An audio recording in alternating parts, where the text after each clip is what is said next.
all the news from WTCN TV's expanded news gathering facility. WTCN TV, Channel 11. This is KARE 11 News at 10.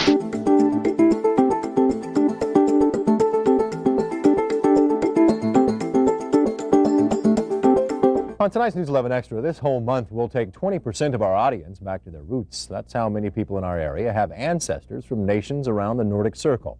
Two of those nations, Sweden and Finland, are planning major celebrations in the U.S. because it was 130 years ago this year the Nordic immigration began. Kirsten Lindquist begins our series, Heritage, the Nordic Circle.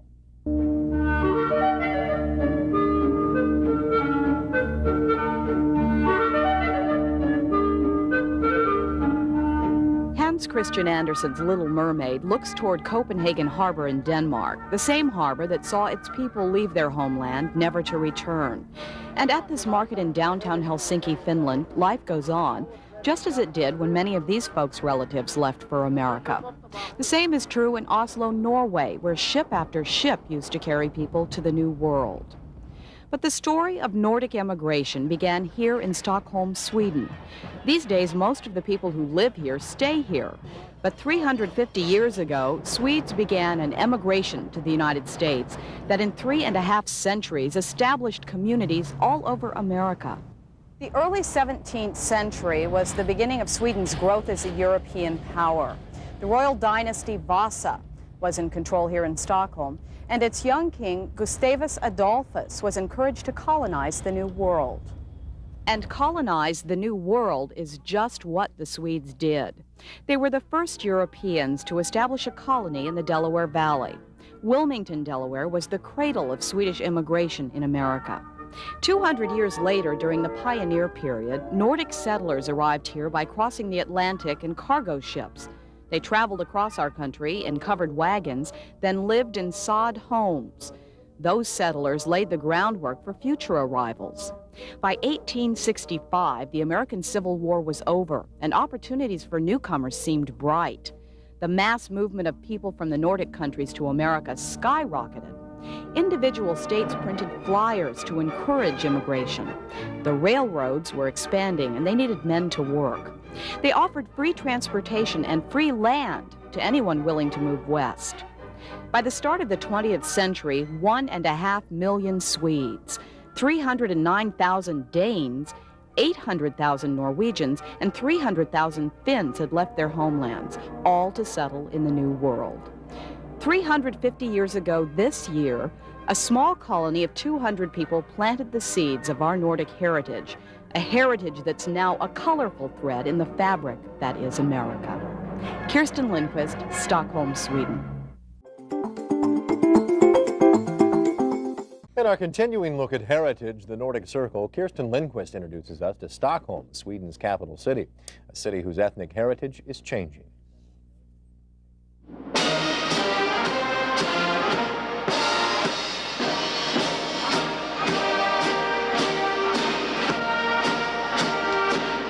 The changing of the guard. It happens every day here at noon in Gamla Stan. Literally translated, Gamla Stan means the old city. And if Stockholm is the heart of Sweden, then Gamla Stan is the heart of Stockholm. Old Town is the founding island of the city, and a medieval atmosphere is still here in the narrow cobblestone streets and alleys. It's a fashionable residential neighborhood now with antique shops and boutiques. This street is called Morten Trotzig's Grand. As you can see behind me, it's barely a yard wide, and half of it's a stairway. It's a public street, lit and maintained by the city of Stockholm. Sweden's capital city is a contrast between the old and the new.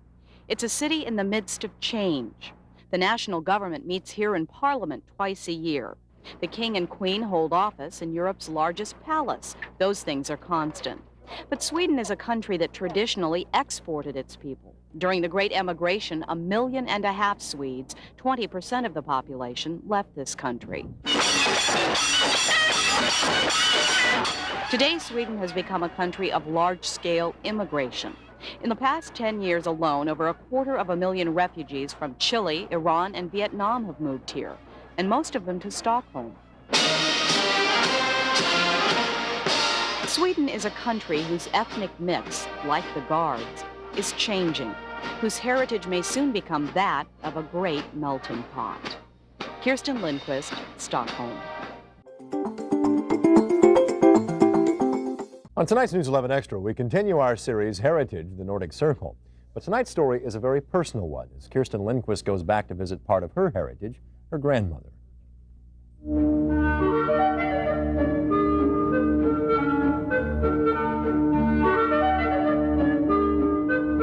Most memories of my grandma Svea have been kept alive in a few photographs I have of her. Pictures taken during her only visit to the United States more than 25 years ago. When I went to Stockholm last August, the city looked beautiful, inviting, and familiar. I'd been there once before in 1973. But I hadn't seen Grandma since then, and I was feeling nervous about seeing her again. I'd heard she'd recently been very ill.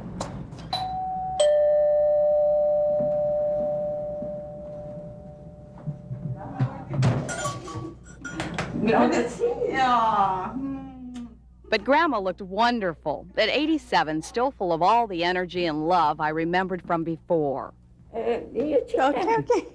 There's a communication barrier. My Swedish isn't very good, and her English vocabulary is very small. Nej, nästa månad. Nästa måndag. Ja, förstår? No, månad. Ja. But words don't seem to matter much. We know a special language that only family members understand. And the pictures in her apartment say a lot about her feelings for each one of us. Photographs of me, my brother, my sister, my mother, and father. I've seen them all before, but she shows them to me again, saying each of our names, almost as though I'm not even there. Then we try to talk some more, laughing at the trouble we have when the words get in the way.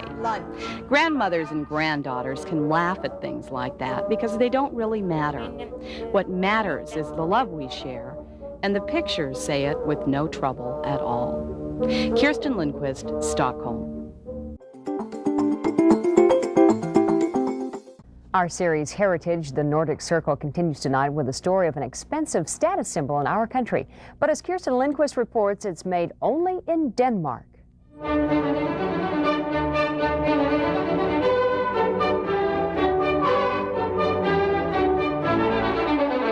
The Georg Jensen showroom in Copenhagen glistens with silver. Magnificent pieces of handcrafted metal that seem perfectly at home in a museum-like setting. But the true beauty of these works of art is that they're made to be used, not just admired for their looks. All Georg Jensen silver is made of sterling, and no one works with the precious metal here unless they've had 3.5 years of training. Jensen flatware is a big seller in the United States, and the acorn pattern, this one, is the #1 choice of all when it comes to wedding gifts. It's priced beyond the reach of most, though. One table setting costs about $900. One floor below, the silversmiths, goldsmiths are working on jewelry that bears the Georg Jensen name. Beautiful pieces of work that are also very popular in the United States.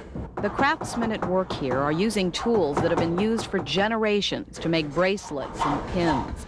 And some of the designs have been around for as long as 75 years, almost as long as the company itself. Jensen silver is actually on display in 50 museums all over the world, where it's being preserved as a Danish treasure, an important part of Denmark's heritage. Kirsten Lindquist, Copenhagen. And in the past 10 years, the company has won 16 international awards. On tonight's News 11 Extra, two ties between Minnesota and the Nordic Circle. People who love fish and people who love to eat. As Kirsten Lindquist reports, combine the two and Finland's the place to be.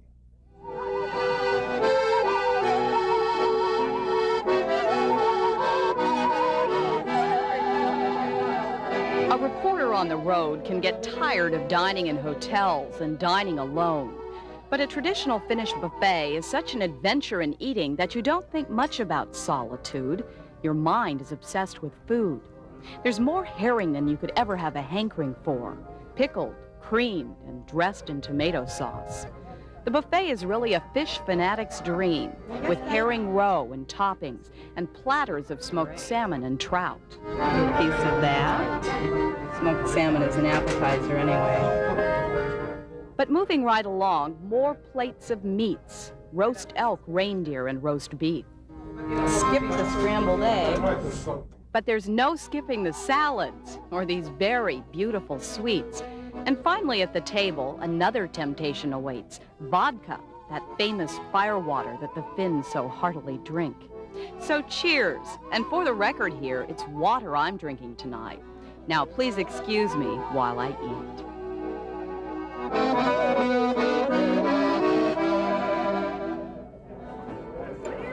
After dinner, there's dessert, lots of dessert. And that's still not the end of this Finnish festival. Folk dancers and musicians mix well for a nightcap to this party at Helsinki's Intercontinental Hotel. It's a fine finale to a fun evening that this reporter will never forget. Kirsten Lindquist, Helsinki.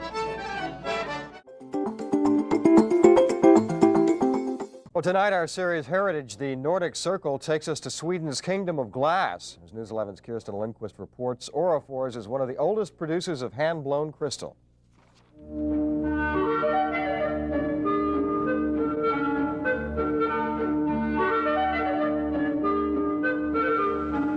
Småland, the south-central section of Sweden. It's a beautiful, rolling countryside of woods and water. In the early 18th century, the Industrial Revolution pushed northward into Scandinavia, and this forest became fuel for smelters' fires. The rushing streams from Lake Oranus powered water wheels for the massive hammers of Småland's iron industry.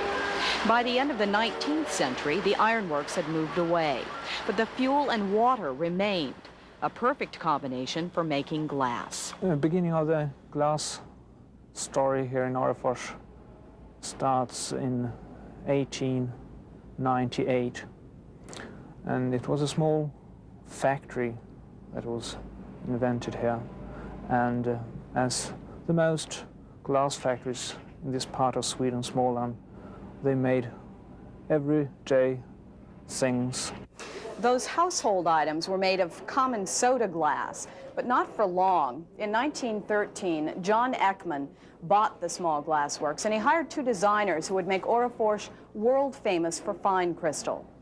Today, many of their original designs are still made by small teams of master craftsmen, people who painstakingly learned the secrets of heat, timing, and patience. Those are three things needed in making each Orrefors piece an individual creation. Even at the fine stemware factory in Sandvik, the concept of artistic cooperation is evident at each stage. A craftsman works a small molten glob of glass, blows it into its first form, and passes it along to the next, who shapes the blob and draws out the stem. More glass is added and the foot is formed. After a day of slow curing, the goblet is cut by a diamond, heated, and the excess glass falls away.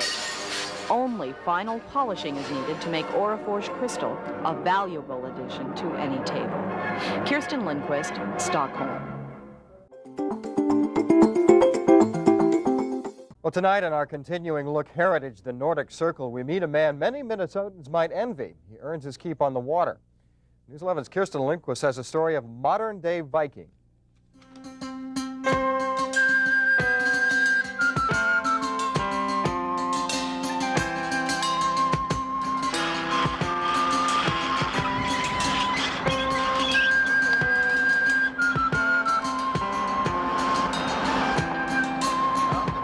Tunis Sorensen is 29 years old, and he's one of the youngest sea captains in Norway. He started sailing when he was 17 and became a licensed navigator at age 25. Now he's the skipper of Norway's oldest cargo ship. The Frøya was built in 1857. Its cargo used to be dry fish and timber, but these days, from May to September, tourists are the ship's trade. We take people out for more the experience of being on a sailboat and just drive around and look at Akershus, and we try to tell some stories too, but the main reason to go out is to have a good time and get a chance to sail one of these old boats.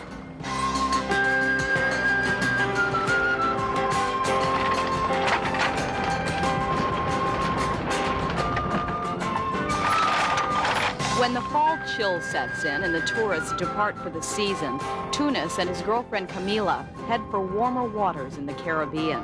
The Froya stays in port at Oslo Harbor. It's a little too old ship to take to go to the Caribbean or Canary Island. Such an old lady you should treat with a little care. Kirsten Lindquist, News 11.